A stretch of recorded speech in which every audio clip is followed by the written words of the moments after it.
চারিদিকে শোনো আল্লাহর জয়গান। আল্লাহ মহান, আল্লাহ মহান, আল্লাহ মহান, আল্লাহ মহান, আল্লাহ মহান, আল্লাহ মহান, আল্লাহ মহান, আল্লাহ মহান। সাগর নদী আর পাহাড় বনে পাখিদের গুনগুন গুঞ্জরণে, সাগর নদী আর পাহাড় বনে পাখিদের গুনগুন গুঞ্জরণে, ভেসে আসে ওই সুমধুর গান, চারিদিকে শোনো আল্লাহর জয়গান। আল্লাহ মহান, আল্লাহ মহান, আল্লাহ মহান, আল্লাহ মহান, আল্লাহ মহান, আল্লাহ মহান, আল্লাহ মহান, আল্লাহ মহান।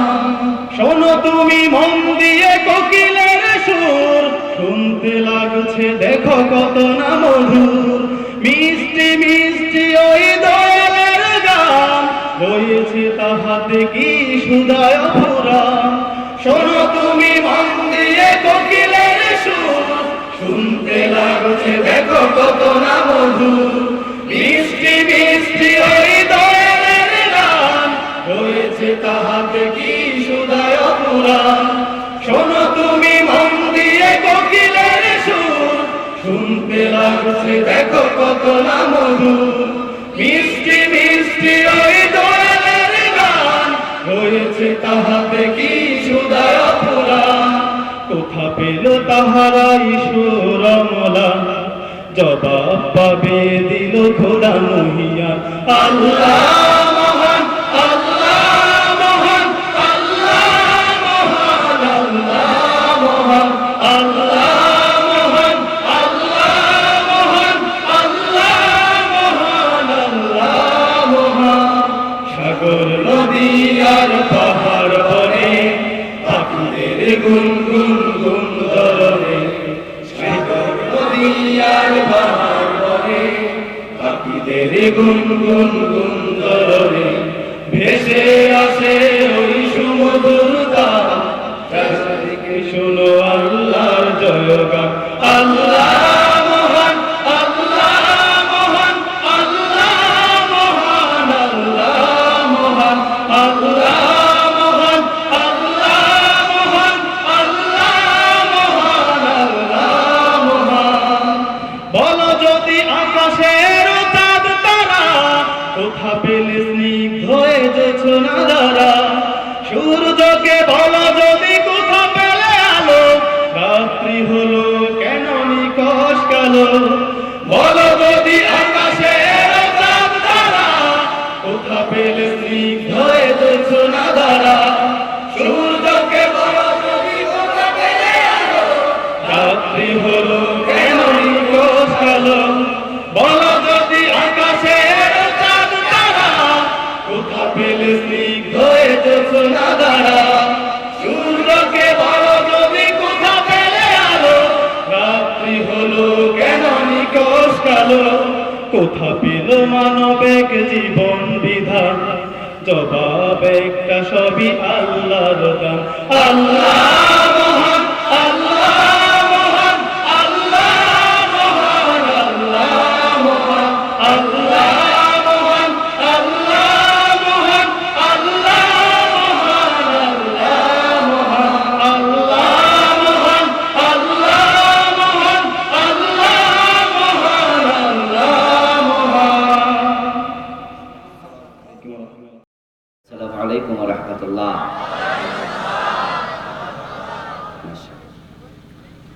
আলহামদুলিল্লাহ আলহামদুলিল্লাহি নাহমাদুহু ওয়া নাস্তাঈনুহু ওয়া নাস্তাগফিরুহ ওয়া নাউযু বিল্লাহি মিন শুরুরি আনফুসিনা ওয়া মিন সাইয়্যাতি আমালিনা। من يهد الله فلا مضل له ومن يضلل فلن تجد له وليا مرشدا. وأشهد أن لا إله إلا الله وأن محمدا عبده ورسوله أما بعد فقد قال الله تعالى في كلامه المجيد সকলে মেহেরবানি করে আমার সাথে পড়ুন আউযু বিল্লাহি মিনাশ শাইতানির রাজীম বিসমিল্লাহির রহমানির রহিম ইয়া আইয়ুহাল্লাযীনা আমানু إن من أزواجكم وأولادكم عدوا لكم إن من أزواجكم وأولادكم عدوا لكم فاحذروهم وإن تعفوا وتصفحوا وتغفروا فإن الله غفور رحيم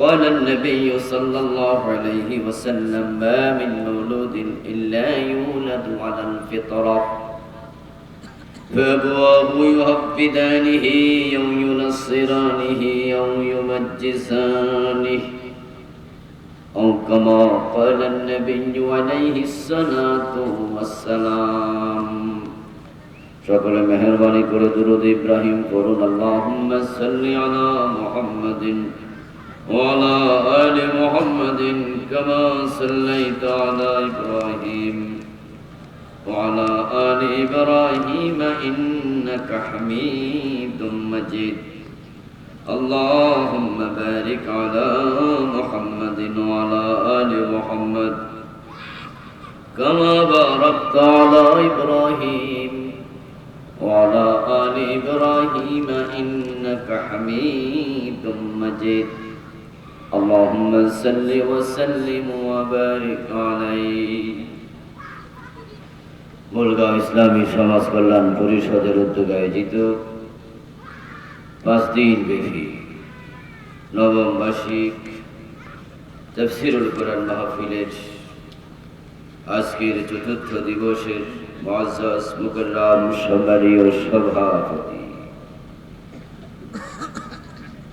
কালীগঞ্জ পৌরসভার 8 নং ওয়ার্ডের সম্মানীয় কাউন্সিলর জনাব মোহতারাম আলহাজ মোহাম্মদ আমির হোসেন সাহেব, সম্মানীয় প্রধান অতিথি কালীগঞ্জ পৌরসভার সম্মানীয় মেয়র জননেতা জনাব মোহাম্মদ লুৎফুর রহমান সাহেব, এতক্ষণ পর্যন্ত সৌরা জুমার থেকে অত্যন্ত চমৎকারভাবে মুদাল্লাল দলিল ভিত্তিক আলোচনা উপস্থাপন করেছেন। বর্তমান সময়ের অত্যন্ত প্রাজ্ঞ আলোচক, আন্তর্জাতিক খ্যাতিসম্পন্ন মুফাসসিরে কোরআন, বলিষ্ঠ কণ্ঠের অধিকারী, তাত্ত্বিক আলোচনা উপস্থাপনকারী, বাংলাদেশ জাতীয় মুফাসসির পরিষদের সম্মানীয় কেন্দ্রীয় সভাপতি মহতারাম মুহাদ্দিস আমিরুল ইসলাম বেলালী সাহেব, মহতারাম মৌলানা আবুল হোসেন আফসারি, মহতারাম মৌলানা মোশাররফ হোসাইন সাহেব সহ উপস্থিত অন্যান্য সম্মানীয় উলামায়ে কেরাম, সম্মানীয় বিশেষ অতিথিবৃন্দ, ইসলাম প্রিয় তাওহীদি জনতা, পর্দার অন্তরালের সতী সাধবী মা ও বোনেরা, আল্লাহ তাআলার পবিত্র দরবারে হাজারো কোটি শুকরিয়া জ্ঞাপন করছি যে মহান মনিব অত্যন্ত মেহেরবানি করে এই শীতের রাতে কুয়াশা ঘেরা অবস্থায় আরামের ঘুম হারাম করে কোরআনের আলোচনা, শোনার জন্য, করার জন্য আমাদেরকে একত্রিত হওয়ার তৌফিক দিলেন, যিনি আমাদেরকে সুস্থতা দিলেন, নিরাপদে রাখলেন। আমরা আলোচনা শুরুতেই আমাদের সে মনিব আল্লাহ তাআলাকে শুকরিয়া জানাই, কৃতজ্ঞতা জানাই। সবাই মিলে জোরে জোরে কালিমাতুশ শুকর করি, আলহামদুলিল্লাহ। দুরূদ ও সালাম বিশ্ব নবী সাইয়্যিদুল মুরসালিন ইমামুনা কুদওয়াতুনা হাবিবুনা ওয়া সানাদুনা তাবিবু কুলুবিনা তাবিবু আরওয়াহিনা মুহাম্মাদুর রাসূলুল্লাহ সাল্লাল্লাহু আলাইহি ওয়াসাল্লামের উপর, সাহাবায়ে কেরাম ও শুহাদায়ে জামের আলা ইল্লিয়িন আল্লাহ তাআলার কাছে কামনা করছি, বলুন আমিন। আমার ভাইয়েরা, আমি আপনাদের সম্মুখে পবিত্র কোরআন মাজিদ থেকে সূরাতুত তাগাবুন এর 14 নম্বর আয়াত তেলাওয়াত করেছি। সহিহ বুখারীতে উদ্ধৃত বিশ্ব নবীর পবিত্র মুখনিসৃত একখানা ছোট্ট হাদিসে নববী পাঠ করেছি। আল্লাহ তাআলা তৌফিক দান করলে এখান থেকে কিছু কথা বলবো। ওয়া তৌফিকি ইল্লা বিল্লাহ। সূরাত তাগাবুন, তাগাবুন মানে হচ্ছে ধোঁকা, প্রবঞ্চনা, প্রতারণা। পবিত্র কোরআন মাজিদের 64 নম্বর সূরা, ওই সূরা তাগাবুন কিয়ামত প্রসঙ্গে আল্লাহ তাআলা এতে অনেক আলোচনা করেছেন। তার মাঝে একটি আলোচনা হলো হাসরের দিন অনেক মানুষের সন্তান, তাদের স্ত্রী আল্লাহর আদালতে তাদের বিরুদ্ধে মামলা দেবে। যে সন্তানদেরকে আমরা জানের চেয়ে বেশি ভালোবাসি, নিজে না খেয়ে খাওয়াই, সন্তানের জন্য মাথার ঘাম পায়ে ফেলে, শরীরের রক্ত পানি করে। আল্লাহ বলছেন, হে মুমিনেরা, ইন্না মিনাজ জওয়াজিকুম ওয়া আওলাদিকুম আদুওয়াল লাকুম, নিশ্চয় তোমাদের কারো কারো সন্তান, কারো কারো স্ত্রী তার দুশমন হয়ে দাঁড়াবে।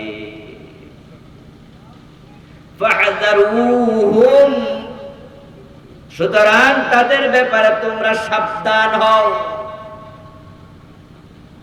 কারো কারো সন্তান, কারো কারো স্ত্রী হাসরের দিন দুশমন হবে।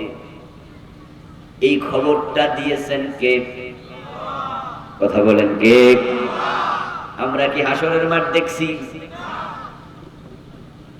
কিন্তু হাসরের মাঠে যাওয়া লাগবে, এতে সামান্য কোনো সন্দেহ নেই।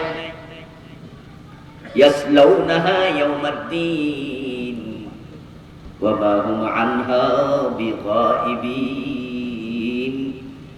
সেদিন হাসরের মাঠে অনুপস্থিত থাকার মতো মানুষ পৃথিবীতে একজনও নাই। ثم نفخ فيه أخرى فإذا هم قيام ينظرون। আল্লাহ তাআলা কুরআন মাজিদে বলছেন, ইসরাফিল যখন সিংহায় ফু দেবে তৃতীয়বার, তখন যত মানুষ দুনিয়া আসছে সবাই তাদের কবর থেকে উঠে দাঁড়াতেই হবে। ওই হাসরের মাঠে মানুষগুলো ব্যক্তিগত চিন্তায় এত বেশি ব্যস্ত থাকবে, শুধু নিজের চিন্তায় ব্যস্ত হওয়ার কারণে বাবা সন্তানের কথা ভুলে যাবে, স্বামী স্ত্রীর কথা ভুলে যাবে, কেউ কারো খোঁজ নেবে না। নবীরা পর্যন্ত উম্মতের কথা বলে ইয়া নাফসি বলে চিৎকার দেয়া লাগবে। ইয়া নাফসি মানে কি? আমার কি উপায়, আমার কি উপায়? ওই হাসরের মাঠে কিছু মানুষের বিরুদ্ধে তার সন্তান গিয়ে আল্লাহর কাছে মামলা দেবে। আল্লাহ বলছে, ও সন্তানের বাবারা সাবধান হও। কিছু কিছু স্ত্রী স্বামীর বিরুদ্ধে মামলা দেবে। আল্লাহকে, ও স্বামী, তোমাদের স্ত্রীর ব্যাপারে তোমরা সাবধান হও। এর মানে এমন ভাবে সন্তান চালাও, এমন ভাবে পরিবার চালাও যেন তোমার বিরুদ্ধে মামলা দিতে না পারে। দুশ্মন হবে দুশ্মন। আল্লাহ তাআলা যখন ফয়সালা করবেন, বলবেন, ও নারী, যা তোর আমলনামায় 2-3 কোটি কবিরা গুনাহ, এত কবিরা গুনাহ তোর আমলনামায়, তোর কিসের জান্নাত জাহান্নামে ঢোক। তখন মেয়েটা বলবে, আল্লাহ 60 বছর হায়াত পাইছি, 15 বছর ছিলাম নাবালেগা,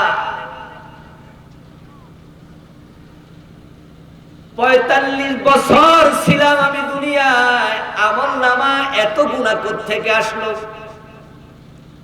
365 দিয়া যদি 45 বছরকে আপনি পূরণ দেন, গুণ দেন, তাহলে কয়দিন হয়? এখন 3 কোটি 2 কোটি কবিরা গুনাহ আমি করলাম কখন? আল্লাহ বলবেন, আমার বান্দি, তুই কি ভুলে গেছস? তুই যে সিনেমার নায়িকা ছিলি, তুই যে টেলিভিশনে নাটক করেছিস, তোর ওই সিনেমা দেখে দেখে কোটি কোটি মানুষ কবিরা গুনাহ করছে। তো যতজন তোকে নিরাবরণ অবস্থায় বেপরদায় দেখেছে, খারাপ চিন্তায় তোর দিকে তাকাইছে, তাদের একটা করে কবিরা গুনাহ হয়েছে, আর তোর হয়ে গেছে সবার যত, তোর একা হয়েছে তত। এই সব কবিরা গুনাহ নিয়ে দোজখে ঢুক। তখন মেয়েটা বলবে, আল্লাহ, আমি তো সিনেমার নায়িকা, একা একা হয়ে যাই নাই। ক্লাস 2 বছরই তো আমার বাবা আমারে গানের স্কুলে ভর্তি করাইছে, আমারে নাচ শিখাইছে নিজের পকেটের টাকা দিয়া। বাবা আমারে হাতে ধরে অভিনয়ের জায়গায় নিয়ে যাইতো। এমন বাবা আছে না নাই? গানের স্কুলে ভর্তি করায় মেয়েরে, নাচের স্কুলে ভর্তি করায়, নাটকে সিনেমা ও পিসি থেকে অভিনয় শিখায়। মা হাততালি দেয়, বাবা হাততালি দিয়ে কয়, সুন্দর হয়েছে, আজাব। মেয়েটা বলবে, রব্বানা আরিনাল্লাযীনা ইয়াদুল্লানা মিনাল জিন্নি ওয়াল ইনসি নাজআলহুমা তাহতা আকদামিনা লিয়াকুনা মিনাল আসফালিন। আমার বাবারে ডাকো, আমার মারে ডাকো। ওই বাবা যদি নাচের স্কুলে ভর্তি না করাতো, গান না শিখাতো, বাবা যদি আমাকে অভিনয় না শিখাতো, আমাকে সিনেমার নায়িকা হওয়ার রাস্তা খুলে না দিত, 3 কোটি কবিরা গুনাহ আমার আমলনামায় আসতো না। আমি একা দোজখে কেন যাব? আমার বাবারে ডাকো, মারে ডাকো, নাজআলহুমা তাহতা আকদামিনা, তাদেরকে আমি পায়ের নিচে রেখে জাহান্নামে যেতে চাই। ও ভাইরা, মেয়েটা বলবে, আল্লাহ, আমার আমলনামায় লাখ লাখ কবিরা গুনাহ। কারণ আমি হাই স্কুলে গেছি, কলেজে গেছি, বাবা দেখেছে আমি সুন্দরী ছিলাম, বাবার সামনে মায়ের সামনে আমি বড় হয়েছি,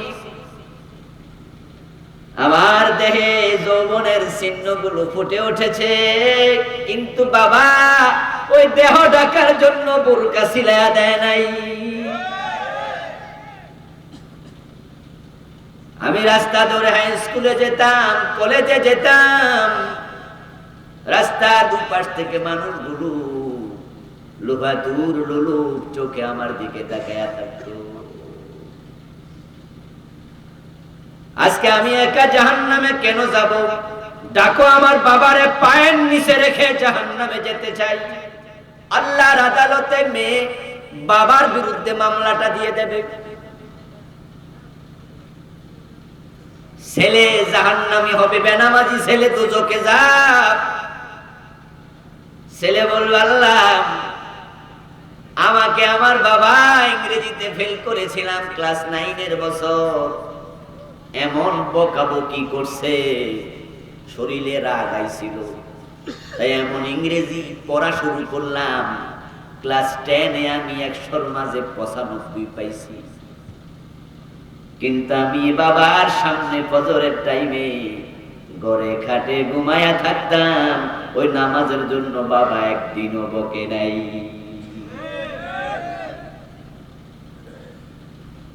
অথচ ছেলের বয়স যখন 7, সন্তানের বয়স 7 হলেন, রাসূল বলছেন তাকে নামাজের আদেশ করো। বয়স যখন 10, তখন নামাজ না পড়লে প্রয়োজনে পিটাও, পিটায়া নামাজ পড়তে বাধ্য করো, এমন হাদিস আছে না নাই? বলেন নবী সাল্লাল্লাহু আলাইহি ওয়াসাল্লাম, আমুরু আওলাদাকুম বিস-সালাত ওয়া হুম আবনাউ 7 সিনিন ওয়াদরিবুহুম আলাইহা ওয়া হুম আবনাউ 10 সিনিন। আমার বাবা 10 বছর বয়সে পিটানোর কথা ছিল, অথচ আমি ইন্টারমিডিয়েটে পড়ছি। বরং সকালবেলা শীতের রাতে মসজিদে যাওয়ার সময় বাবা আমার কম্বলটা আরো ভালো করে টেনে দিয়ে যেত, সাথে করে মসজিদে নেয় নাই। বেনামাজি হয়ে জাহান্নামে একা কেন যাব? ওই বাবারে ডাকো। ওই অঙ্কের মতো যদি, ইংরেজির মতো যদি ফেল করাতে বকছে, জিদ আসছে ভালো করে পড়ে 190-95 পাইছি, নামাজের জন্য বকতো, তাহলে হয়তো ফরজ না আমি তাহাজ্জুদ গুজার হইয়া যাইতাম।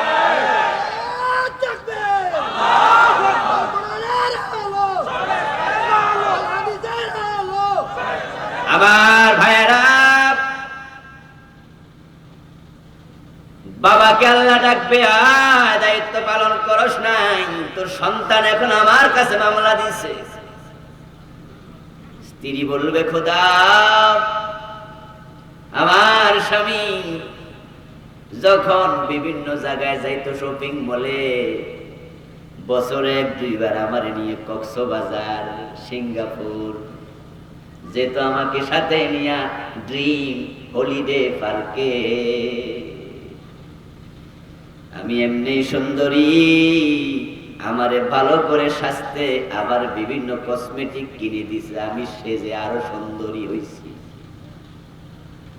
হোন্ডা আমারে পিছনে বসায়া, গাড়িতে পাশের সিটে বসায়া, সাথে করে এক জায়গায় আমি গেছি।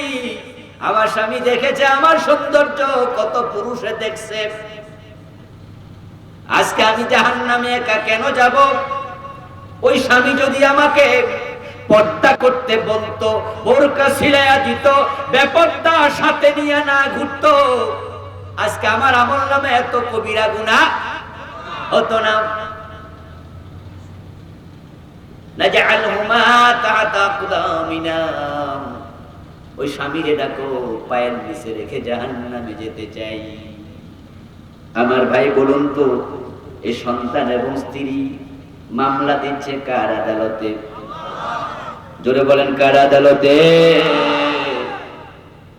আমার ভাই, আল্লাহ তো আদালতের এমন এক আদালতের হাকিম, যিনি নিজে বিচারক আবার নিজে সাক্ষীও বটে।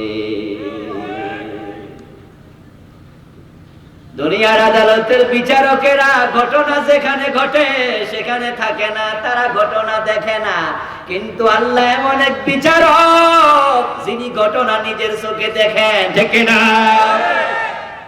আল্লাহ কথা ঠিক রে, এই হাজবেন্ড, এই স্বামী রে তো তার বরে লইয়া লইয়া ঘুরছে। এই বাবারাই তো সন্তানকে নামাজ শিখায় নাই।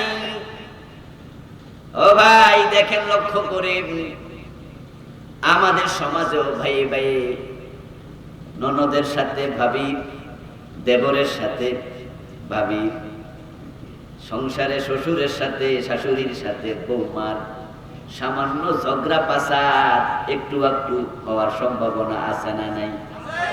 হয় না ভাই ভাই? বাবার জমি লইয়া তো ভাই ভাই ঝগড়া পাসাদ হয়।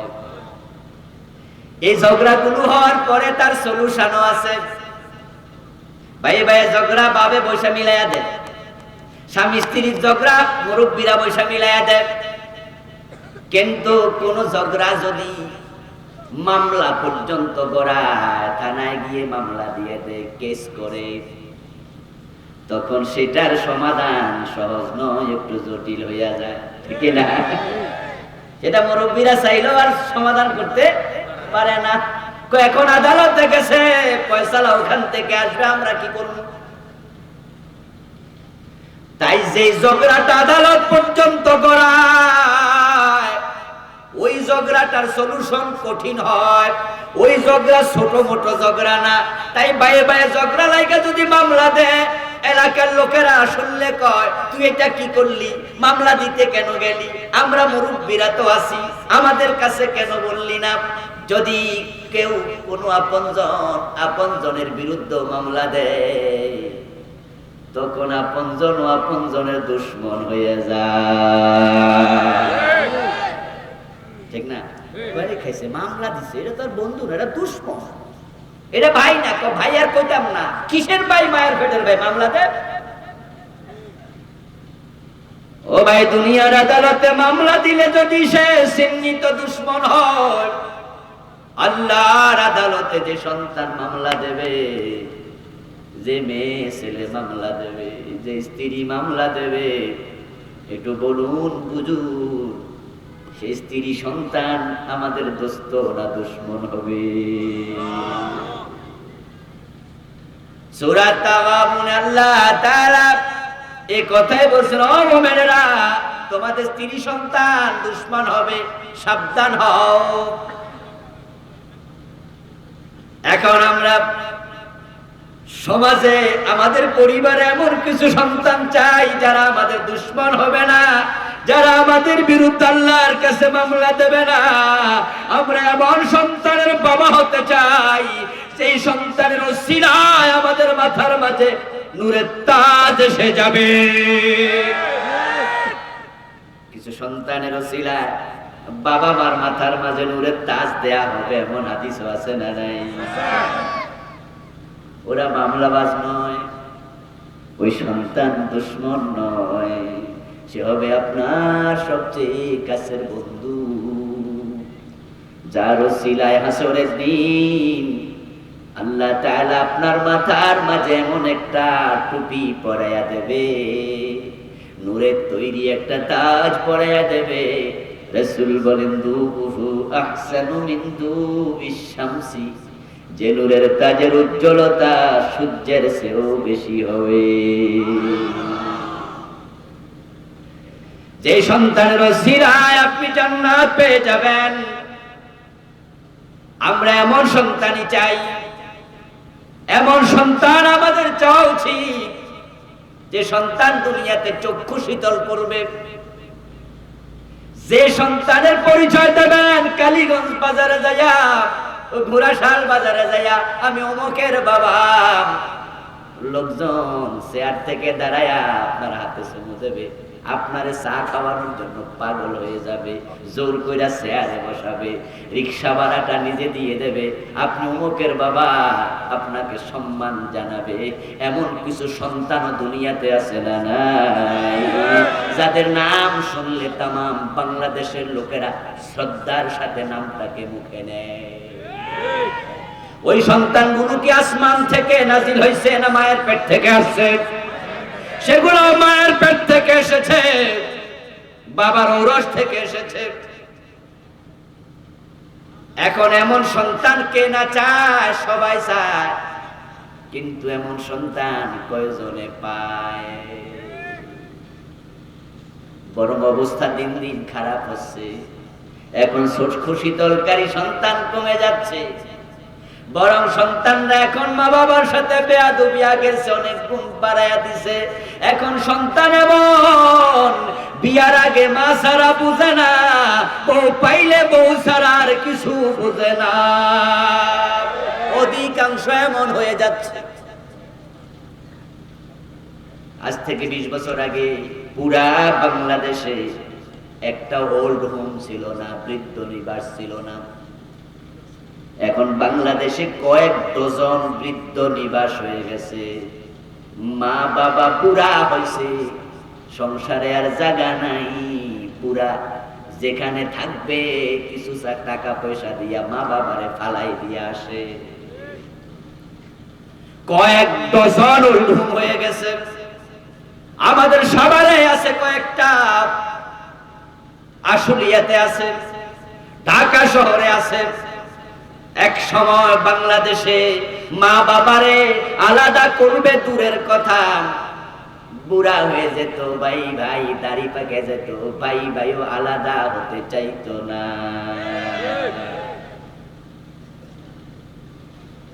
বাবা বুড়া মানুষ, চোখে দেখে না, কানে শোনে না, মরার আগে কয় ছেলেদেরকে ডেকে, আমি তোদেরকে একটু আলাদা করে জমি জামা ভাগ করে দিয়া যাইতে চাই, আয় তোরা। ছেলেরা বলতো না, বাবা আমরা ভাইয়েরা ভালো আছি, আমরা আলাদা হব না। বাবা যদি জোর করে আলাদা করতো, ভাই বাইরে জড়াইয়া ধরা কাঁদতো। যত ফ্যামিলি ছিল, বাবা মারে আলাদা করবে এটা তো কল্পনাই ছিল না। কিন্তু দিন দিন অবস্থা এত খারাপ হয়। আপনারা ঢাকা গেলে ডানে বামে একটু খেয়াল করে দেখেন, রিক্সা চালায় তারি গরু সব পাইকা গেছে। এমন লোকের সংখ্যা এখন দিন দিন বাড়তেছে। এমন রিক্সাওয়ালা পাইলে উঠতে মন চায় না। বিবেক বলে বুড়া মানুষের কাঁধে কেমনে চড়বি, কিন্তু পরক্ষণে আবার ভাবি, বুড়া মনে করে যদি সবাই আমরা এড়াইয়া যাই, ওই গরিব মানুষটা তো সন্ধ্যাবেলা রিক্সার জমার টাকাটাও দিতে পারবে না। বাধ্য হয়ে বুড়ার রিক্সা উঠে জিজ্ঞাসা করি, চাচা এই বয়সে রিক্সা চালান, চোখের ভ্রু পেকে গেছে, এমন বুড়াও পাওয়া যায় গালের চাপড়া ভিতরে ঢুইকা গেছে, বুঝা যায় তাকাইলে দাঁত গুলা নাই। এ বয়সে রিক্সা চালান চাচা, ছেলে মেয়ে কি নাই?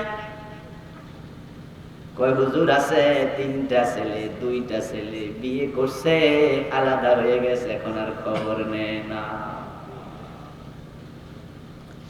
ও ভাই এমন কেন হয়? কেন এমন হবে? ভালো সন্তান তো আমরা চাচ্ছি, কিন্তু ভালো সন্তান দিন দিন কমতেছে। চাকরি দিছেন, বিয়ে করার নাই, ঢাকায় থাকে, সকালে একবার টেলিফোনে কল করে মায়ের সাথে কথা বলে অফিসে যায়, অফিস থেকে ফিরে আবার কল করে রাতে ঘুমানোর আগে আরেকবার কথা না কইলে ঘুম ভালো হয় না। মা আমি ঘুমাচ্ছি, দোয়া করিও। বেতন পায় মাসের 3 তারিখ, 4 তারিখে বিকাশে টাকা পাঠায়া দেয়। মা কয় ফোন করে, পাগলা ছেলে 10,000 টাকা বেতন পাইলি, 9,000 বুঝি পাঠায়া দিলি, তোর কিছু টাকা পকেটে রাখা উচিত, শরীরের প্রতি যত্ন নিস, ভালো কিছু কিনে খা। ছেলে বলে, মা লাগবে না, তোমরা ভালো থাকলে আমি ভালো থাকি, কিন্তু বিয়েটা করায়া দাও। বউ পাইলে এখন 3 দিনেও মায়ের খবর আর নেয় না। মা কল দিয়ে খবর নেওয়া লাগে, কিরে আব্দুল্লাহ এখন বুঝি মায়ের খবর আর দরকার নাই? বলে, মা কি কথা কও, কেন খবর নেব না, কিন্তু টাইম তো পাই না। এখন তো আরেকজনের সাথে মোবাইল নিয়ে ব্যস্ত হয়ে গেছে। মাস চলে যায়, মা বলে, দোকানদার তোর বাবার কাছে বাকি টাকা পায়, টাকা খোঁজে, শরম লাগে, টাকা দে। ছেলে কয়, মা আমারে তো চলে না। বিয়ের কয়েকদিন পরে বউটা নিয়ে ঢাকায় চলে গেছে, আর মা বাবার খবর নেয়া দরকার নেই। ও বন্ধু, এমন সন্তান আমরা চাই না, কিন্তু ভালো সন্তান কই? দিন দিন তো খারাপের দিকে যাচ্ছি। কেন খারাপ হচ্ছে? ওই খারাপ থেকে আমাদের বেঁচে থাকতে হবে। সন্তানকে কেমনে মানুষ করলে পরে হাসরের দিন মাথায় নূরের তাজ আসবে, কেমনে মানুষ করলে পরে ওই সন্তান শাফাত করে জান্নাতে নেবে, কেমনে মানুষ করলে পরে দুনিয়ায় হক চাওয়া লাগবে না, আপনার কাছে হক নিয়ে দাঁড়ায়া থাকবে, এমন কিছু পন্থা শিখা দরকার আছে না নাই? সন্তান আপনার কাছে সে দাঁড়ায়া থাকবে। ইব্রাহিম নবী এমন সন্তান পাইছে, যে সন্তানকে ইশারা দিয়ে আসছিল, তোর ঘরে চৌকাঠ ভালো না, চৌকাঠটা পাল্টায় আনিস। শোনেন নাই? সহিহ বুখারীর হাদিস, এটা সহিহ বুখারীর হাদিস। ইব্রাহিম আলাইহিস সালামের ছেলে ইসমাইল বিয়ে করে তিনি বাবার কাছে খবর পাঠাইছেন, বাবা আমি জোরহাম গোত্রে বিয়ে করছি। ইব্রাহিম নবী থাকেন ফিলিস্তিনে, ছেলে ইসমাইল আলাইহিস সালাম থাকেন মক্কায়। অনেক ব্যবধান। তৎকালীন যুগে রিক্সা সাইকেল নাই, ঠেলা গাড়িটাও আবিষ্কার হয় নাই। কাফেলার মাধ্যমে খবর পাঠাইছে, বাবা বৌমা দেখতে এসো, দোয়া দিয়ে যেও। ইব্রাহিম আলাইহিস সালাম আসলেন ফিলিস্তিন থেকে মক্কা এসে ঘরের কাছাকাছি গিয়ে ইসমাইল বলে ডাক দেয়। ঘরের দরজাটা বন্ধ দেখে ভিতর থেকে একটা মেয়ে আওয়াজ দেয়, ইসমাইল বাড়ি নাই। ইব্রাহিম আলাইহিস সালাম বলেন, আমি ফিলিস্তিন থেকে এসেছি, তোমাদের খোঁজ খবর নিতে এসেছি, তোমরা কেমন আছো? মেয়েটা বলে, আমরা ভালো নাই। ইসমাইল কখন ফিরবে? মেয়েটা বলে, তাও তো আমারে বলে যায় নাই, আমি সেটাও জানি না। ইব্রাহিম আলাইহিস সালাম কথোপকথন দিয়ে বুঝে নিলেন, আমার তো সেই ইসমাইল, যে ইসমাইল পিচ্ছি বয়সে আল্লাহর খুশির জন্য জবাই হতে রাজি ছিল। আমার সোনার টুকরা ইসমাইলকে স্বামী হিসাবে পাইয়া যে মেয়েটা ভালো থাকে না, বুঝে নিতে হবে মেয়েটাই ভালো না। এমন সোনার টুকরা ইসমাইলকে স্বামী হিসাবে পাইয়া জিগাই কেমন আছো? কো ভালো নাই। বুঝতে হবে প্রবলেম এখানে, ডাল মে কুছ কালা হে। তাই ইব্রাহিম নবী বলে গেলেন, ইসমাইল যখন বাসায় ফিরবে ইসমাইলকে বলে দিও সে যেন তার দরজার চৌকাঠটা পাল্টায় আনে, চৌকাঠটা ভালো করে নাই। ইসমাইল আলাইহিস সালাম ফেরার পরে ওনার স্ত্রী বলছেন, একজন বৃদ্ধ এসেছে ফিলিস্তিন থেকে, কথাবার্তা বলল, সব বুঝেছি, কিন্তু শেষ কথাটা বুঝি নাই। উনি বলেছে ঘরের চৌকাঠ নাকি ভালো নয়, চৌকাঠটা পাল্টানো দরকার। বাপ কা বেটা সাথে সাথে বুঝে ফেললেন, বললেন, ও মেয়ে তোর কপাল পুড়ে গেছে, কপাল পুড়ে গেছে। যেই লোকটা এসেছে দোয়া নিতে পারস নাই, ওই বুড়া মানুষটা তো আর কেউ না, আমার বাবা খলিলুর রহমান ইব্রাহিম খলিলুল্লাহ। নিশ্চয় তোমার আচরণে বাবা মনে কষ্ট পেয়েছে, ওই চৌকাঠ পাল্টাইতে বলে গেছে, সে চৌকাঠ হলা তুমি, যাও তোমাকে তালাক দিয়ে দিলাম। বাবার ইশারায় সন্তান বউ তালাক দিয়া দেয়, আর আমরা এমন সন্তানের বাবা হইছি, বউয়ের কথায় মা বাপ তালাক দিয়া দেয়। বিয়ের কয়দিন পরে বউলে আলাদা হয়ে যায়, মা বাবা ভালো লাগে না, কষ্ট ঘিন ঘিন লাগে। কেন এমনটা হয়? আমরা কেন ইসমাইলের মতো সন্তান পাই না? আমাদের কেন ইমাম আবু হানিফার মতো সন্তান হয় না? আমাদের কেন আব্দুল কাদের জিলানীর মতো সন্তান হয় না? আমরা কেন রাবেয়া বসরির মতো সন্তান পাই না? কেন ফাতেমা খাদিজা আমাদের ঘরে জন্ম নেয় না? এই যে ইমাম আবু হানিফা ইমাম বুখারী, আব্দুল কাদের জিলানী, উনারা আকাশ থেকে ধপস করে মাটিতে পড়েন নাই, উনারাও কোনো মায়ের পেট থেকেই এসেছেন। আমার বন্ধু, এমন সন্তান কেন হয় না? কারণটা কি? কি করলে এমন সন্তান পাওয়া যায়? সেটাই হলো আমার আজকের আলোচ্য বিষয়। আমরা সবাই বাবা, আমরা বাবা হব, আমরা বাবা হয়েছি। সুতরাং কেমন সন্তান, কি কাজ করলে তৈরি হয়, ও বিষয় সবাই জানা দরকার আছে না নাই? মা বোন সবাই কান খুলে শোনো। আল্লাহ পাক রব্বুল আলামিন কোরআন মাজিদে, আল্লাহর হাবিব হাদিসে নববীতে চমৎকার করে সব বলে গেছেন। এই যে আজকে সন্তানরা মা বাবার অবাধ্য হয়, সন্তানরা চোর হয়, ডাকাত হয়, খারাপ মানুষ, সমাজে আগের তুলনায় দিন দিন বাড়তেছে। আমরা তো নিজেরাই দেখতে পাচ্ছি, আমরা দেখছি শিক্ষিত মানুষ দিন দিন বাড়ে, ভালো মানুষ দিন দিন কমে। ঠিক না বেঠিক? MA pass, BA pass, matric pass আগের তুলনায় কমছে না বাড়ছে? কথা বল, জোরে বলেন। কমছে না বাড়ছে?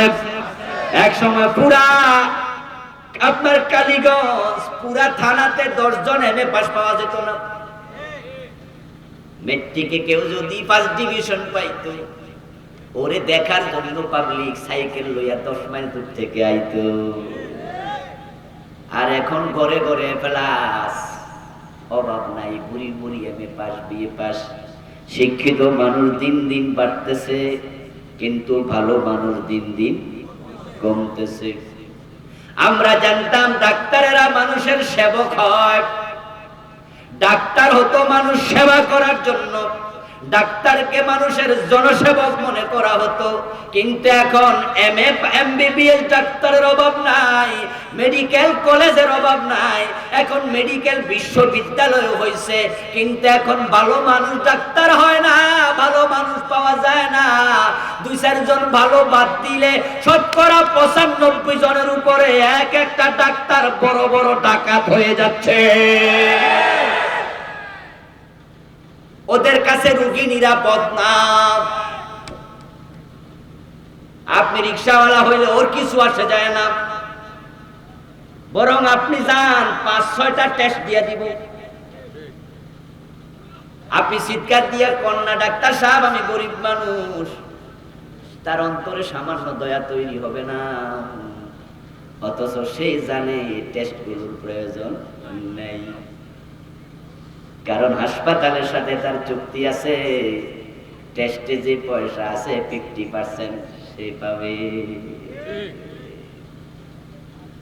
ও ভাইরা,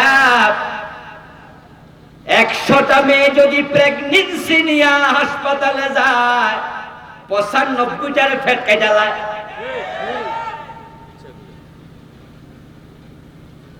অনিবার্য কারণে 2-1টা সিজার হতে পারে, আমরাও বলি হতে পারে, অতি সেনসিটিভ অবস্থায়। কিন্তু গড়ে হাসপাতালে গেলে পেট কাটো, গেলে পেট কাটো, এমনটা তো হওয়ার কথা ছিল না। সাইকোলজিক্যালি, লজিক্যালি এটা মানা যায় না, যুক্তি এটাকে ইয়েস বলে না। কারণ সৃষ্টির কিছু নিয়ম আছে যেগুলো শুরু থেকে প্রলয় পর্যন্ত একরকম থাকবে। যেমন বন্ধু, পুরুষের পেটে বাচ্চা হয় না আজ থেকে 10,000 বছর আগে হয় নাই, কিয়ামতের আগেও হবে না। নারীর পেটে বাচ্চা হয়, এই সৃষ্টির সিস্টেমটা চালু করছেন কে? আল্লাহ। আওয়াজ করেন না, কে? নিয়ম আছে। কোরআনে আল্লাহ বলে, লা তাজিদু লিসুন্নাতিল্লাহি তাবদীলা। আল্লাহর কিছু সুন্নাত আছে, নিয়ম আছে, যেগুলোতে কোনো পরিবর্তন নাই। আজ থেকে 100 বছর আগে ছাগল বাচ্চা দিত 3টা 2টা, এখনো দেয় 3টা 2টা। কুত্তা দিত 7টা, এখনো তাই দেয়। হাতি বাচ্চা দেয়, জন্মের পরপরই তার ওজন 2.5 থেকে 3 মণ। গাভী বাচ্চা দেয় বছরে একটা। এই সিস্টেম সৃষ্টির শুরু থেকে চলছে, এখনো সমান তালে চলছে। ওই জঙ্গলের হাতির সিজার লাগে না, কুত্তা 60টা বাচ্চা দেয়, কুত্তার সিজার লাগে না। আমাদের বাড়িতে বাড়িতে গাই গরু আছে না নাই? ওই গাই গরু সিজার আগেও লাগে নাই, এখনো লাগে না। ছাগল 3টা দেয়, ছাগলের সিজার লাগে না। মাঝখান দিয়া মানুষ, আমরা সৃষ্টির শ্রেষ্ঠ প্রাণী, আমাদের তো সিজার লাগার কথা ছিল না।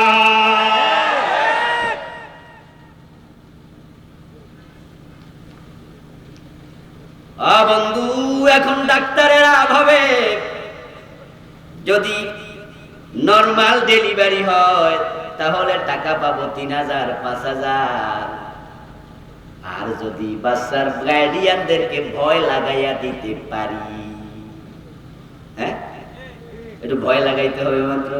হাসপাতালে গেছে, গেলেই আল্ট্রাসোনোগ্রাম করে আনো, যাও মেশিনে এক্সরে করে আনো, আল্ট্রাসোনোগ্রাম রিপোর্ট হাতে নিয়ে কয় পানি কিন্তু শুকাই গেছে।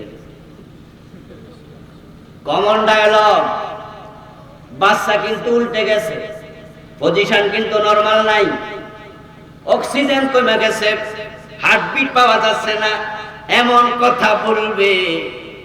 তখন ওই সন্তানের বাবা যে স্বপ্ন দেখছে তার সন্তান তারে কয়েকদিন পরে বাবা ডাকবে। যেই মা স্বপ্ন দেখছে কয়েকদিন পরে মা ডাক শুনবে, যে দাদা স্বপ্ন দেখছে সে দাদা হবে। তখন তাদের মাথা আর ঠিক থাকে না, তারা কয় ডাক্তার সাহেব কি লাগবে, কয় আর কি কাটালাও, আর মনে মনে ভাবে কাটলেই তো 30,000।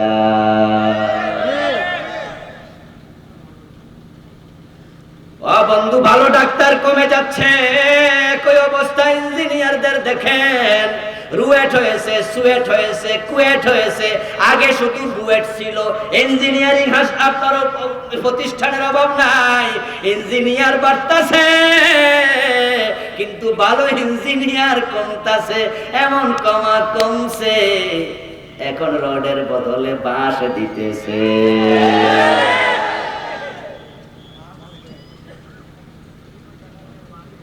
পরীক্ষা দিলে পাস, রডের বদলে বাঁশ।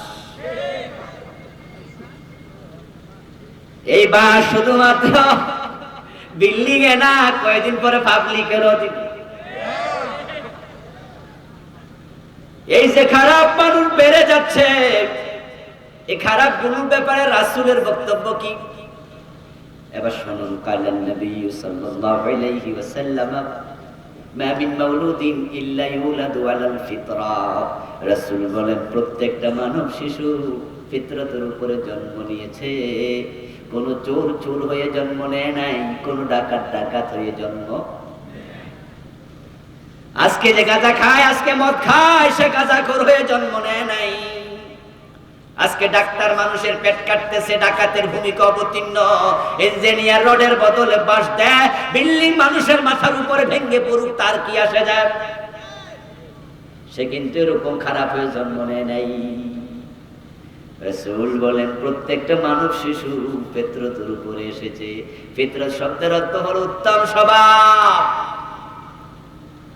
ওই দুনিয়ায় যে চোর জন্ম নিছে, আজকে চোর হইছে, সে জন্মের সময় তার আমলনামায় গুনাহ কয়টা ছিল? কথা কয় না, কয়টা গুনাহ ছিল? আজকে বড় কিলার, সিরিয়াল কিলার, টাকা দিলে মানুষ খুন করে ফেলে, এমন জালেম আছে না নাই? জন্মের সময় তার আমলনামায় গুনাহ কয়টা ছিল? সে কিন্তু কিলার হয়ে আসে নাই, সে জন্ম নিয়েছিল ফিতরতের উপরে। ফিতরত, আলাস্তু বিরাব্বিকুম ক্বালু বালা। রূহের জগতে আল্লাহ আমাদের প্রশ্ন করেছিলেন, আমি কি তোমাদের প্রভু নই? আমরা স্বীকার করে বলছি তুমি আমাদের রব, আমরা তোমার গোলাম। মৃত্যু জন্মের সময় ওই চিন্তা নিয়ে দুনিয়ায় আসছিল, সে খারাপ হয়ে আসে নাই। তাকে খারাপ বানাইছে কে? খারাপ বানাইছে তার মা বাবা, খারাপ বানাইছে তার সমাজ। আল্লাহ রাসূল বলেন ফাবুহু ইউহাব্বিদানি, তার মা বাবা তাকে ইহুদি বানাইছে, সে ইহুদি হয়ে জন্ম নেয় নাই। আও ইউনাসসিরানি, তার মা বাবা তাকে খ্রিস্টান বানাইছে, তার মা বাবা তার অগ্নি পূজক বানাইছে। মা বাবা যেমন বানাতে চায় সন্তান ঠিক তেমন হয়ে যায়। সন্তান হলো কাঁচা মাটির মতো।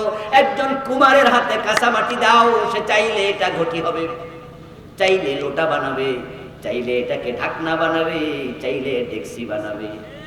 ঠিক সন্তানগুলোকে আল্লাহ মা বাবার হাতে কাঁচা মাটির মতো করে দিয়েছিল। মা বাবা চাইলে তার মাধ্যমে নূরের তাজও নিতে পারত। আবার মা বাবা যদি উল্টা পাল্টা চলে, তাকে পায়ের নিচে রেখে জাহান্নামে নেয়ার জন্য তারাই দায়ী থাকবে। এটাই সত্য, এটাই বাস্তবতা। আপনারা দেখবেন বন্ধু, যেই মা নামাজি, যেই বাবা জীবনে সিগারেট খায় না, তাকে দেখুন সমাজের দিকে, নিজের ঘরের দিকে।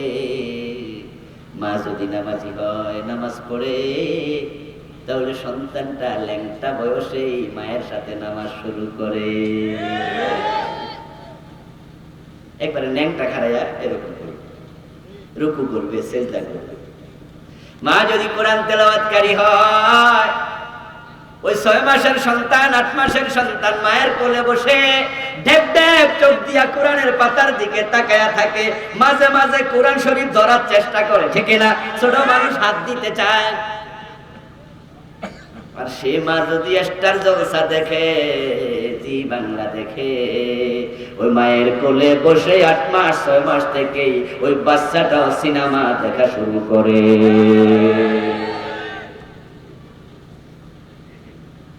আজকে ভালো সন্তান কমে গেছে, ভালো মানুষ কমে গেছে। এই জন্য সন্তানদেরকে একচেটিয়া দোষ দেবেন না।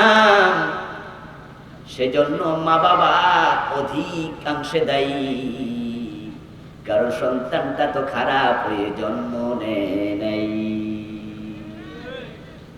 এই জন্য যারা ভালো সন্তান চান, তারা আগে নিজেরা ভালো মা বাবা হন।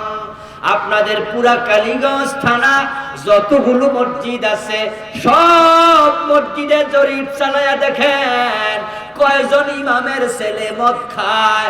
আমার তো মন বলে যদি 500 মসজিদ থাকে, একটা ইমামের ছেলে মদ খায় এমন পাওয়া যাবে না। এর কারণ ইমাম সাহেবেরা মদ দূরের কথা, তারা বিড়িও টানে না।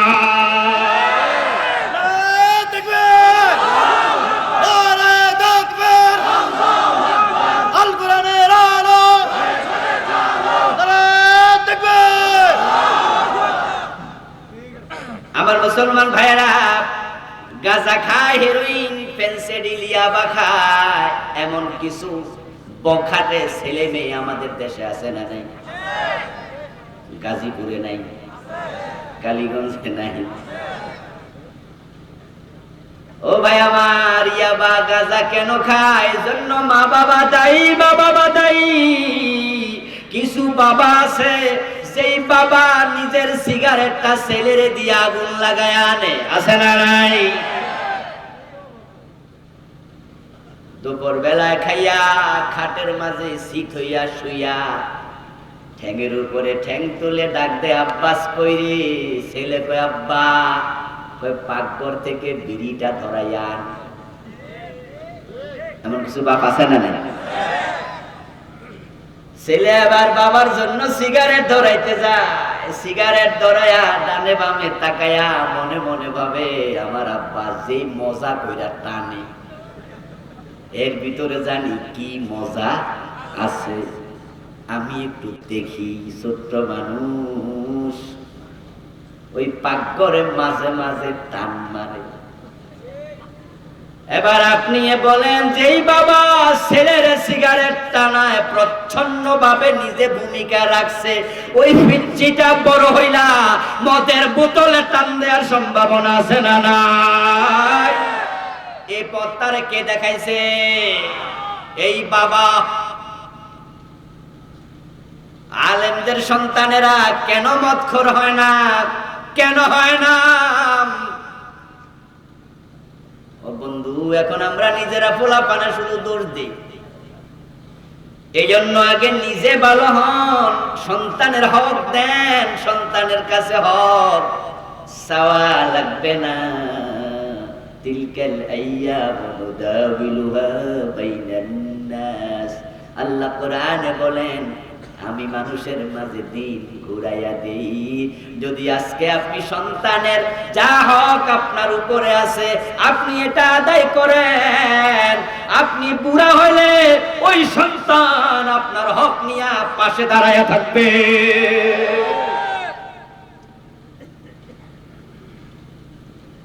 কিন্তু এখন আমরা তো উল্টা চলছি।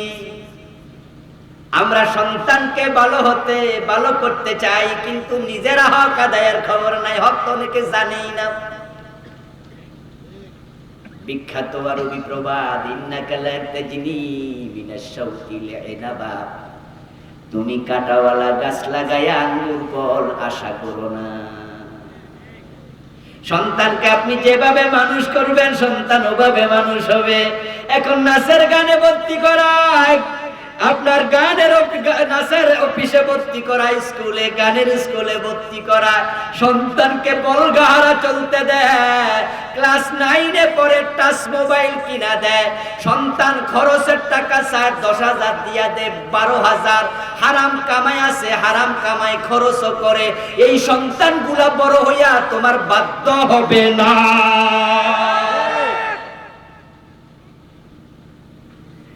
ক্লাস 9-এ পড়ুয়া ঐশী মনে আছে, মদ খাইয়া বাবা মা দুইজনকে হত্যা করছে। পত্রিকায় আসছে তার বাবা পুলিশ অফিসার, তারে পকেট মানি হাত খরচের জন্য প্রতি মাসে টাকা দিত 50,000। সন্তান এত টাকা কোথায় খরচ করে বাবা খবর নেয় না, সন্তান কার সাথে চলে খবর নেয় না। স্মার্টফোন কিনে দিছে, সেখানে কি বাজে ছবি দেখে না ভালো কিছু দেখে খবর নেয় না। তো সন্তানকে তুমি যদি ছাইরা দাও, লাই দিয়া দাও, ওই সন্তান তো আপদে কুপথে যাওয়ার সম্ভাবনা আছে না নাই? দায়িত্ব পালন করো নাই, সন্তান তো ধ্বংস হবেই। কয়দিন আগে দেখছেন বিকারুন্নেসা নন স্কুলে টিচার নকল ধরছে, ছাত্রত্ব বাতিল করছে, তাই মেয়েটা বাড়ি গিয়া ফাঁস লাগাইয়া মরে গেছে, ঠিক না?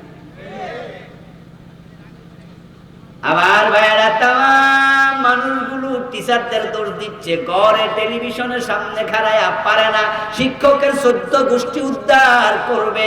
শিক্ষক যদি রাফ বিহেভ করে তার বিচার আছে, আমি একমত। কিন্তু আমি আপনাদের প্রশ্ন করতে চাই, ওই যে মেয়েটা নকল করছে, নকল করা অপরাধ কিনা? ওইটা ধরার অধিকার শিক্ষকের আছে না নাই? অপরাধের শাস্তি দেওয়ার অধিকার আছে না নাই?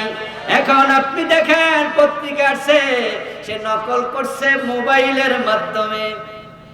কিসের মাধ্যমে?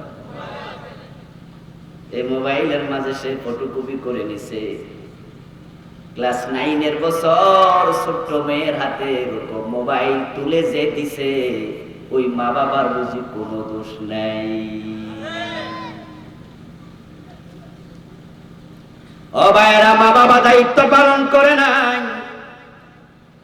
একটু শাস্তি দিলে গলায় ফাঁসি দিতে কেন হবে? তারে বিগ্রানো মেজাজ সে কোথায় পেল? এত মেজাজ এত খারাপ কেন? ছোট্ট একটা মেয়ের এত পার্সোনালিটি তৈরি থেকে হলো যে ফাঁসি দিয়ে মরে যেতে হবে? আসলে সে পরিবার থেকে মূল্যবোধ পায় নাই। মূল্যবোধ আপনাকে শিখাতে হবে। এখন সন্তান যদি ভালো চান, আগে নিজে ভালো হন। যেই বীজ ভালো, ওই বীজের গাছও ভালো, আর ওই ভালো গাছে ফসল হয় ভালো। সন্তানের জন্য বীজ হলো মা বাবা, মায়ের পেট সন্তানের জন্য হচ্ছে ফ্যাক্টরির মতো। ওই মা যদি ভালো হয়, মা ভালো তো জি ভালো, ঠিক না? গাই ভালো তো বাছুর ভালো। এখন ভালো মা তো কমে গেছে, খারাপ সন্তান কেন বাড়বে না? কেন বাড়বে না? একটা সময় ছিল বিয়ে করাইতে বাবারা যখন যাইতো আগে বলতো ভাই সাহেব বৌমা কোরআন শরীফ পড়তে পারে কিনা, বৌমা নামাজ পড়ে কিনা, বৌমা পর্দা করে কিনা। কোরআন না জানলে বিয়ে করাতে চাইতো না, বোরকা না পড়লে বিয়ে করাতে চাইতো না, নামাজি না হলে বিয়ে করাইতো না। তাই ওই নামাজি মায়ের পেট থেকে নাস্তিকের জন্ম হয় নাই। সারা বাংলাদেশে খুঁজে এক দুইটা নাস্তিক পাওয়া যেত না।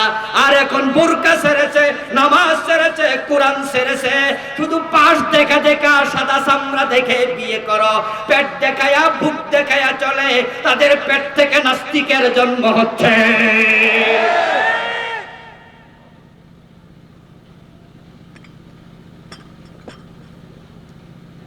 তাসলিমা নাসরিন এই দেশে যখন নাস্তিকতার পক্ষে কথা বলেছে, পত্র পত্রিকায় আসলো, বিশেষ করে তার লেখাগুলো জনকণ্ঠ পত্রিকা ছাপাইল। যখন তার বিরুদ্ধে দেশের মুসলমানেরা বিক্ষোভে ফেটে পড়ল, এমন হরতাল করছে, ওই হরতাল ছিল স্বতঃস্ফূর্ত হরতাল।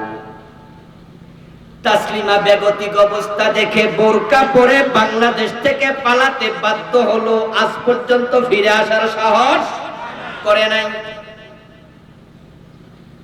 পত্রিকায় দেখলাম আমাদের সাবেক পররাষ্ট্রমন্ত্রী দীপু মনি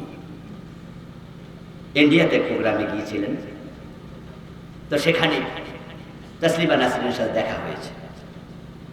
তাসলিমা তখন দীপু মনিরে বলছে, আফা আপনিও মহিলা মানুষ, আমিও মহিলা মানুষ, ক্ষমতায় আছে বাংলাদেশের প্রধানমন্ত্রী, তিনিও মহিলা, তা আমি বাংলাদেশ থেকে পলায়ে চলে আসছি, আমার যাওয়ার একটু ব্যবস্থা করে দেন।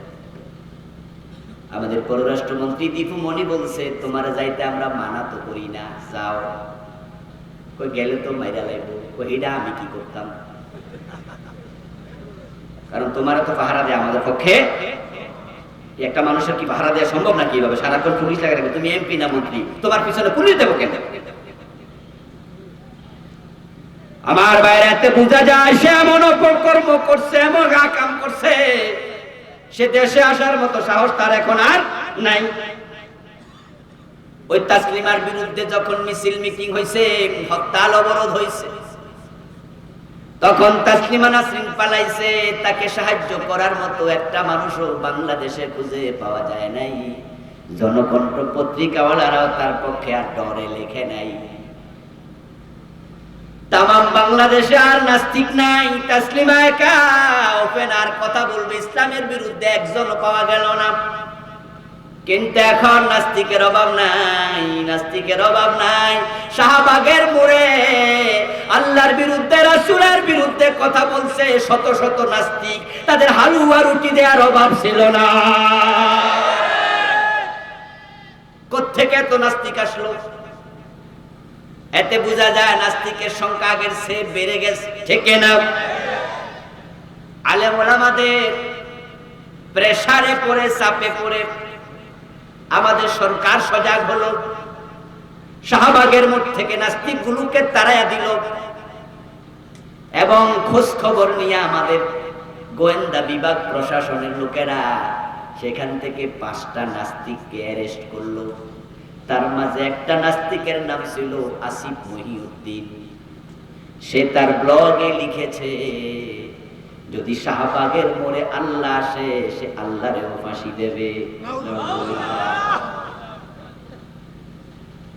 আমার ভাইরা, নাস্তিকগুলো তাদের ব্লগের মাঝে আল্লাহ রাসূলের বিরুদ্ধে এমন শব্দে লেখা লিখছে যেগুলো কোনো মুসলমান মুখে উচ্চারণ করতে পারবে না। এত নাস্তিক কোত্থেকে আসলো? ও বন্ধু, কারণ তো এখানে এক সময় বলছি আমি বীজ ভালো, তার গাছ ভালো, গাছ ভালো তো ফসল ভালো, এখন বীজগুলো নষ্ট হয়ে যাচ্ছে। আমাদের মাছ আছি, ওরা এমএ পাস বিএ পাস খুব একটা ছিল না, কিন্তু তাদের একটা গুণ ছিল, তারা কখনো বোরকা ছাড়া বাহিরে যেত না।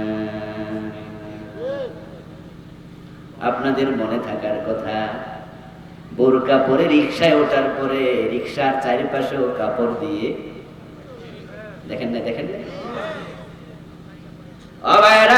পাড়া থেকে ওই গ্রামে যাবে, বাপের বাড়ি থেকে শ্বশুর বাড়ি যাবে, মেয়ের বাড়ি বেড়াতে যাবে, মাগরিবের পরে বের হইতো, পুরুষ মানুষ যেন না দেখে।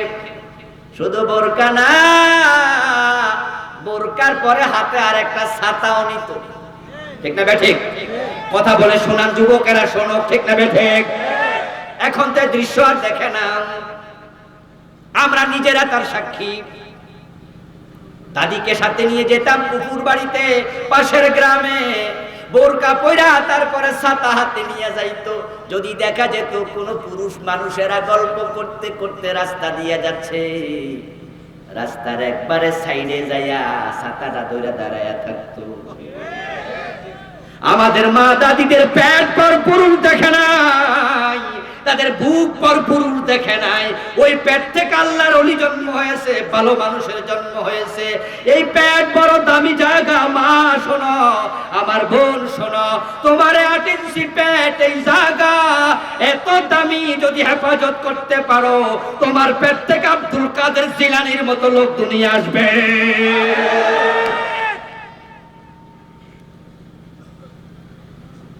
আর এখন তো আমরা বাবারা, আমরা পচে গেছি, এমন মাইয়া জন্ম দিচ্ছ, যে মেয়েটা বোরকা ছাড়া স্কুলে যায়, তুমি নিজে দেখো, তোমার কি শরম লাগে না? তোমার মেয়ের সৌন্দর্য পরপুরুষ উপভোগ করছে। ওই মেয়ে আবার যখন বৈশাখের দিবস আছে, পহেলায় বৈশাখ, আব্বারে কয়, বাবা একটা বাসন্তী শাড়ি কিনা দেব। ও ভাই, আমার বাবারা মেয়েদেরকে শাড়ি কিনা দেন।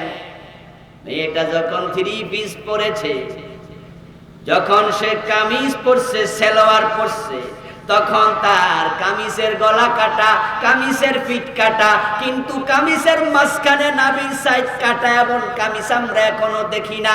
তাই মেয়েটার পেট দেখাইছে, পিঠ দেখাইছে, তার সামনে বুকের গলা দেখাইছে, ওড়না ফেলাইয়া বুকের সৌন্দর্য দেখাইছে। কিন্তু তুমি যখন তারে বাসন্তী শাড়ি কিনা দিছ, তখন সে রাস্তা হাঁটা এটা নাভিটাও দেখাচ্ছে, তার পেট দেখাচ্ছে, সেই পেটে তোমার নাতির জন্ম হবে।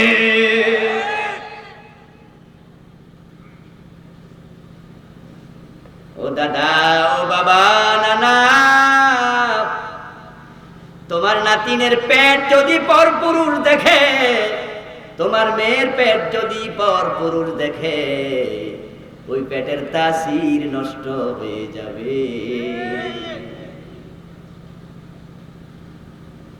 আপনারা যারা কৃষক মানুষ, আপনারা যখন বীজ ধান, বীজের গম, বীজের আলু, যেটা বাজারে আপনি খাবারের জন্য বেচবেন না, বীজের জন্য রাখবেন, এটা একটু স্পেশাল কেয়ার করা লাগে। কথা বলেন না কেন? করেন না? বীজের দান বেছে বেছে রাখে, এর মাঝে যেন সিটা মিটা, কথা কন না, বাকি না, সিটা মিটা না থাকে। এটাকে ভালো করে একবারে ঝাড়ু টাড়ু দিয়া পরিষ্কার কইরা এমন পাত্রে রাখে, যেই পাত্রে বাতাস টাতাস কম লাগে, এমন জায়গায় রাখে যেখানে ইঁদুর ঢুকতে না পারে। এটার যত্নটাই আলাদা, কারণ এখান থেকে বীজ হবে, এখান থেকে গাছ হবে, ওই গাছ থেকে দান হবে। এক একটা মায়ের পেট আমাদের জন্য, এক একজনের জন্য ভালো বীজের মতো। এখন যেই বীজ দিয়া দান হবে, যদি আপনি সেই বীজটাকে এখানে সেখানে পালায়া রাখেন, ওই বীজটা যদি গরম পানি পইরা সিদ্ধ হইয়া যায়, ওই বীজ থেকে কোনোদিন চারা হবে না। যেই মহিলার পেট পরপুরুষ দেখে, ওই মহিলার পেট থেকে আল্লাহর ওলি জন্ম নেয়। এখন আপনি দোয়া করবেন, আল্লাহ আমার ছেলেরে ভালো করে দাও, উল্টা চালাইতাছে, উল্টা। এজন্য আপনার মেয়েকে আপনি বোরকা ছিলাই দেবেন। মেয়েটা যখন বড় হবে, ছেলেটাকে কোরআন আপনি পড়াবেন, তাকে আপনি তালিম দেবেন, মূল্যবোধ আপনাকে শেখাতে হবে। এখন আপনি স্কুলে ভর্তি করাইয়া দিয়েছেন, ইংরেজির জন্য জান দিয়া লাই, অঙ্কের জন্য জান্দিয়ালা, মক্তবের খবর নাই, কোরআন পড়ায় না। সকালবেলা কিন্টার গার্ডেনের দিকে ছেলেও দৌড়ায়, মাও দৌড়ায়, আছে না? 5-7টা বই, ছেলের ওজন 3 কেজি, বইয়ের ওজন 7 কেজি। বইয়ের সাপে সেপ্ট হয়ে আছে, তারপরও আগ্রহের অভাব নাই। ইংরেজি টিচার রাখে, সপ্তাহে 3 দিন পড়াবে, মাসে 12 দিন, বেতন কত? 3000। অঙ্কের টিচার সপ্তাহে 12 দিন পড়ায়, বেতন 4000। আর আল্লাহর কোরআন শেখানোর জন্য মাসে 500 টাকাও খরচ করো না, তোমার ছেলে ভালো হবে কেমনে?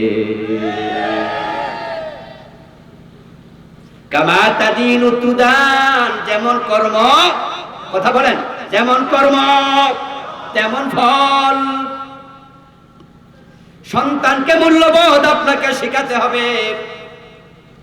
স্কুল থেকে আসছি, বয়স 7 বছর, প্লে ক্লাস, নার্সারি ক্লাসে পড়ে। আসার পরে দেখেন তার হাতে পেন্সিল 2টা, ব্যাগের ভিতরে পেন্সিল 2টা। আপনি জিজ্ঞাসা করা উচিত, কিরে বাজান, পেন্সিল তো আমরা একটা দিছি, 2টা পাইলি কই? ছেলে ছোট মানুষ বলবে, আব্বা স্কুলের মাঝে টেবিলের উপরে পাইছি, তাই নিয়ে আইছি, বলবে না? তখন আপনি তাকে বলে দেন, রাস্তার জিনিস কুড়াতে নাই, স্কুলের জিনিস, মানুষের জিনিস আনতে নাই। পরের দিন স্কুলে যাওয়ার সময় তার হাতে পেন্সিলটা ধরায়া দেন, যা বাজান, যেই জায়গায় পাইছ ওখানে তুই পেন্সিলটা রেখে আসবি, আর কোনোদিন মানুষের জিনিস আনবি না। ওই 7 বছরের বাচ্চা আপনার উপদেশ তার মগজের মাঝে, ব্রেইনের মাঝে পাথরে খোদাইয়ের মতো বসে যাবে। যদি আপনি মূল্যবোধ শিখাইয়া দিতে পারেন, লাখ টাকা পড়ে থাকবে, আর কোনোদিন ধরবে না। এই মূল্যবোধ আপনাকে শিখাতে হবে। স্কুল থেকে আসছে, ক্লাস 7-এ পড়ু আমি, আইসে দেখে দুপুরবেলা মা খাইতে বইছে, ডাল দিয়া ভাত খাচ্ছে। মেয়েটা স্কুলের ব্যাগে হাত দিয়া মায়ের সামনে 5-7টা একবারে সতেজ সবুজ কাঁচামরিচ, মা ডাইলের সাথে খাইতে মজাই লাগবে, খাও। মা যদি কয় করতে আনছস, ওই যে পাশের পাড়ার রাস্তার পাশে ক্ষেত দেখলাম কি মজার মরিচ নিয়ে আইছি, মা মুস্কি হাসে দিয়া কয় দারুণ হইছে। এমন যদি শিখায়া দাও, এই বাচ্চা বড় হইলে মানুষের গরু নিয়ে আসবে, এটা চোর হবে, ডাকাত হবে। আর যদি মূল্যবোধ শিখায়া দিতে পারো ভাই, মেয়েটাকে সাথে সাথে চোখ বড় করে যদি বলতে পারো, গায়ের জামা খুলবি না, ওড়নাটা গায়ে দে, বোরকা পর। মেয়ে বলবে, মা এখন বোরকা কেন? এই মরিচগুলো হাতে নে, মরিচের মালিক, ক্ষেতের মালিকের বাড়ি যা, এই মরিচগুলা তাদের ঘরে পৌঁছায়া তারপরে মাপসাইয়া আসবি, না হয় তোর ঘরে জায়গা নাই। যদি আপনি পারেন, বারবার শিখানো লাগে না, একদিন শিখাইয়া দিলে হয়। যদি ওই মেয়েটাকে আপনি বাধ্য করতে পারেন, সে মরিচ ফিরাইয়া সরি বইলা আসে, তার সামনে লক্ষ টাকার মাল পড়ে থাকবে, জীবনে আর বলবে না। এগুলো বাবা মাদের শিখাতে হয়, কেমনে মানুষকে সালাম দিতে হয়, কি আচরণ করতে হয়। এই জন্য আপনার বউটাকে এমন ভাবে আপনি বানান, এমন মা সন্তানকে দেন, যে মা নিজে নামাজি, নিজে মুত্তাকি, নিজে কোরআন তেলাওয়াতকারী। ও ভাই, যদি মা খারাপ হয়, খারাপ মায়ের পেট থেকে ভালো মানুষ জন্মে না, ভালো মানুষ জন্মে না, হতে পারে না। এটা হচ্ছে একটা মেশিনের মতো। এই যে আমরা চানাচুর খাই, এই চানাচুর গম থেকে হয়, জব থেকে হয়, ভুট্টা থেকে হয়। ইদানিং কালে আধুনিক এমন কিছু মেশিন বের হয়েছে, যে এই মেশিনগুলো হ্যান্ড টাচ লাগে না, হাতে ধরা লাগে না, সুইচ অন করে দেয়, কম্পিউটারাইজড। জব গম ঢেলে দেবে, একবারে চানাচুর প্যাকেট হয়ে বের হবে। জব বড় ভালো, মোটা মোটা জব, তাজা তাজা গম, ভুট্টাটাও বড় ভালো, কিন্তু যে মেশিন দিয়া চানাচুর বের হবে ওই মেশিনের মাঝে কেরোসিন তেল আছে। এখন ওই মিশনের ভিতর দিয়ে আসার সময় যদি চানাচুরে কেরোসিনের তেল লাগা যায়, যত দামি গম হোক চানাচুরটা খাওয়া যাবে না। বাবা মাওলানা, বাবা এমএ পাস, বাবা ইঞ্জিনিয়ার, বাবা ডাক্তার, কিন্তু বউটা বেনামাজি, বউটা বেপরদায় চলে। তুমি যত বড় মাওলানা হও, ওই বেপরদা নারীর পেট থেকে আল্লাহর ওলি জন্ম নেবে না। তার মায়ের চরিত্র তার উপরে প্রভাব বিস্তার করবে, কারণ মায়ের কোল হলো পৃথিবীর সবচেয়ে বড় বিশ্ববিদ্যালয়। ইদনুল উম্মাহাতি আল মাদ্রাসাতুল বানিনি ওয়াল বানাত। সন্তানের প্রথম শিক্ষক তার মা। এজন্য সন্তানকে ভালো একটা মা দাও। যে মেয়ে নামাজ পড়ে না, পর্দা করে না, সে মেয়ে তোমার বউ হতে পারে না। ও যুবকেরা, অনেক যুবকরা আমি দেখি শুধু সুন্দরী বউ খোঁজে, নামাজ কালাম পড়ে কিনা খবরই নিতে চায় না। আমি বলবো না না, সুন্দরী তুমি খোঁজো, আপত্তি নাই, কিন্তু আগে দেখো মেয়েটা পর্দা করে কিনা, কোরআন পড়তে জানে কিনা। অনেক যুবকরে দেখি নামাজ পড়ে কিন্তু দাড়ি রাখে না। জিজ্ঞাসা করি, কিরে ভাই? কয় হুজুর বিয়েটা কইরা শাড়ি তারপর রাখুন। কারণ কি? ওই দাড়ি রাখলে তো অনেকে মাইয়া বিয়ে দিতে চায় না, মাইয়ারাও আধুনিক হয়ে গেছে, দাড়ি দেখলে বিয়া বইতে চায় না। আমি তখন বলি, তোমার দাড়ি হোক তোমার জন্য ঢাল, তোমার দাড়ি হোক তোমার জন্য, তুমি বেঁচে থাকার জন্য ঢাল। তোমার এই দাড়ি তুমি আজকে রেখে দাও, কারণ যেই দাড়ি দেখে মেয়েটা বিয়ে বসবে না, ওই মেয়ে কখনো ভালো মেয়ে হতে পারে না। যে মেয়ে দাড়ি রাসূলের সুন্নাহ দেখে পছন্দ করে না, সে তোমার বউ হওয়ার উপযুক্ত না। এই মেয়ের পেটের সন্তান যদি হয়, এই মেয়ে ভালো মানুষ বানাতে পারবে না, দ্বীনি মানসিকতা লালন করবে না। তাই তোমার দাড়ি তোমাকে বাঁচায়া দে। যে মেয়েটা তোমার মুখের দাড়ি দেখে তোমাকে রাসূলের সুন্নাহ রাখছো, স্বামী হিসাবে বরণ করে নেবে, ওই মেয়ে নিজের সন্তান হলে তাকেও রাসূলের আদর্শে বড় করবে। এজন্য ভালো মেয়ে বিয়ে করবেন, ভালো মেয়ে বিয়ে করাবেন, সন্তানকে নিজেরা নিজ দায়িত্বে বড় করবেন। সন্তানের সামনে কখনো রূঢ় ব্যবহার করবেন না, সন্তানের সামনে মিথ্যা বলবেন না। মিথ্যা তো এমনি বলা হারাম, সন্তানের সামনে ডাবল হারাম, কারণ আপনি মিথ্যা বললে সেও মিথ্যা শিখে ফেলবে।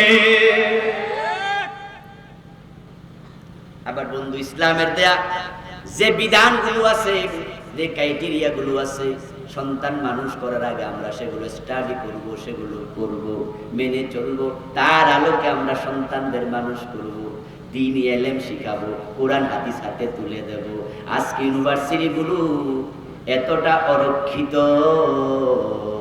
হাই স্কুলের টিচারের কথা ছাত্ররা শোনেন। আমার বন্ধু, কলেজে গেলে টিচার ছাত্রের মুখ দেখে কথা কয়, যে একটু ঘাড় তেরা হেরে ডরে কয় না, বেয়াদবি করতে পারে, তারপরও কলেজে কিছু শাসন আছে। কিন্তু যখন বিশ্ববিদ্যালয়ে চলে যায়, পরিবেশে তো মুক্ত, বরং ছাত্রের ভয়ে টিচার তটস্থ থাকে। কোন ছাত্র কোন সময় কোন বেয়াদবি করে কওয়া যায় না। তাই ইউনিভার্সিটির পরিবেশগুলোতে নিজের সন্তানটাকে কেমনে ভালো রাখবেন। চলে গেছে ঢাকা ভার্সিটি, চলে গেছে জাহাঙ্গীরনগরে, এখন তো বাচ্চা বড় হয়েছে, এটারে তো আর ঘরে রাখা যাবে না। এখন সেখানে সৎসঙ্গে স্বর্গবাস, অসৎসঙ্গে সর্বনাশ। ইউনিভার্সিটিতে গেছে, সৎসঙ্গ যদি পায় ভালো, অসৎ সঙ্গ পাইলে নিজের ছেলেটা গাঁজাখোর, মস্তান, বড় মাপের সিটার, বাটপার, ডাকাত হয়ে যেতে পারে। এখন ছেলেকে কিভাবে বাঁচাবেন? বাঁচানোর নিয়ামক কোরআন। কোরআন এটা নিয়ামক, এটা হলো মাধ্যম। আপনি আপনার ছেলেকে ভার্সিটিতে দেওয়ার আগে, মেডিকেলে দেওয়ার আগে, ঘর থেকে বের করার আগে অবশ্যই তাকে কোরআন শিখাইয়া দেবেন, কোরআন পড়াইয়া দেবেন। প্রতিদিন টেলিফোন করে সকালবেলা একটা বার খবর নেবেন, দুপুরে রাতে, বাজান আজকে কোরআন পড়ছস কিনা? ছেলে যদি বলে বাবা পড়েছি, আপনি নিশ্চিন্তে থাকেন বন্ধু, যেই হাতে কোরআন ওঠে ওই হাতে মদের বোতল উঠবে না। আপনার ছেলে যদি প্রতিদিন কোরআন পড়ে, সে মদ থেকে, গাঁজা থেকে, বিড়ি থেকে দূরে থাকবে। কিন্তু এখন আপনি বাবা, আপনি তো কোরআন পড়ান নাই, বড় শিক্ষিত বানানোর জন্য পাঠায়া দিছেন। এখন ইউনিভার্সিটি যায়, কোরআন হাদিস না পড়া বড় শিক্ষিত হয়।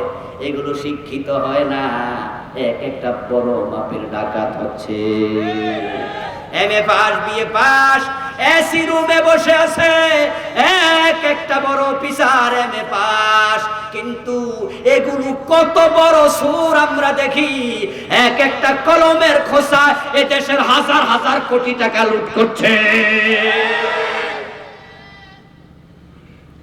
এই জন্য মূল্যবোধ শিখান, কোরআন হাদিস শিখান, তারপর অন্য কিছু করেন। আল্লাহ তাআলা আমাদের সকলকে যে ক্রাইটেরিয়াগুলো ফলো করে সন্তান মানুষ করলে সন্তান প্রকৃত মানুষ হবে, ওইভাবে মানুষ করার তৌফিক দান করুক বলি আমিন। আমার ভাইরা, আলোচনার শেষ দিকে আমরা চলে আসছি। ইনশাআল্লাহ আগামী দিন আলোচনা হবে, মুফতি আমির হামজা ভাই আসবে, আরো বক্তারা আসবে। আজকের এই মাহফিলটা 5 দিন ব্যাপী এখানে সফল হওয়ার পিছনে আপনাদের এই গ্রামেরই সন্তান, কালীগঞ্জ উপজেলার সন্তান, মাননীয় মন্ত্রী মেহের আফরোজ চমকি, উনি এই মাহফিলের পক্ষে উনি সম্মতি প্রকাশ করার কারণে এই মাহফিলটা সফল হয়েছে।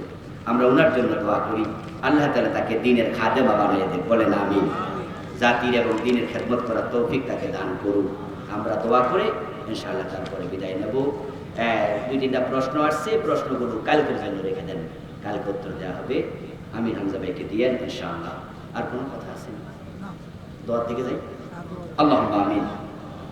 আল্লাহুম্মা আনতাস সালাম ওয়া মিনকাস সালাম, তাবারাকতা ইয়া যাল জালালি ওয়াল ইকরাম। ربنا لك الحمد كما ينبغي لجلال وجهك وعظيم سلطانك، والصلاة والسلام على نبينا محمد وآله وأصحابه أجمعين، رب ارحمهما كما ربياني صغيرا। আয় রব্বুল আলামিন, আমরা যারা হাত তুলেছি আমাদের জীবনের গুনাহগুলো মাফ করে দাও, আমাদের মা বাবার জীবনের গুনাহগুলো মাফ করে দাও। ইয়া আল্লাহ, আমাদের আপনজন যারা মরে গেছেন সবার কবরে হাদিয়া পৌঁছায়া দাও, সবার কবরকে জান্নাতের টুকরা বানায়া দাও। আয় রব্বুল আলামিন, বুলগায়ের যুবকেরা ইসলামী সমাজ কল্যাণ পরিষদ করে দ্বীনের তাফসীর মাহফিল শোনানোর ব্যবস্থা করছে কয়েক বছর ধরে। ইয়া আল্লাহ, মেহেরবানি করে সমাজ কল্যাণ পরিষদটারে কবুল করে নাও। ইয়া আল্লাহ, সমাজ কল্যাণ পরিষদের সভাপতি, সহসভাপতি, সেক্রেটারি সহ যত সদস্য আছে সবগুলো মানুষকে হযরত ওমরের মতো ঈমান দিয়া দাও। ইয়া আল্লাহ, তাদেরকে হযরত খালিদ সাইফুল্লাহর মতো দ্বীনের মুজাহিদ বানায়া দাও। এই সমাজ কল্যাণ পরিষদের মাধ্যমে দেশ এবং জাতির বড় বড় খেদমত করার তৌফিক দিয়া দাও। ইয়া আল্লাহ, 5 দিন ব্যাপী মাহফিলকে সফলতার চূড়ান্ত জায়গায় নিয়ে যাও। ইয়া আল্লাহ, আগামী দিন এখানে তাফসীর মাহফিল হবে, প্রিয় ভাই আমির হামজা আসবে, অন্যান্য বক্তারা আসবে, উত্তম পরিবেশে উত্তমভাবে মাহফিল সম্পন্ন হওয়ার মতো পরিবেশ দিয়ে দাও। আয় রব্বুল আলামিন, অত্র এলাকার মেয়ে এই আল্লাহ মন্ত্রী জনাবা মেহের আফরোজ চমকি, উনি এই মাহফিলের জন্য অনুমতি দিয়েছেন, তাই মাহফিলটা হয়েছে। দেশের অনেক জায়গায় মাহফিল বন্ধ হয়ে গেছে।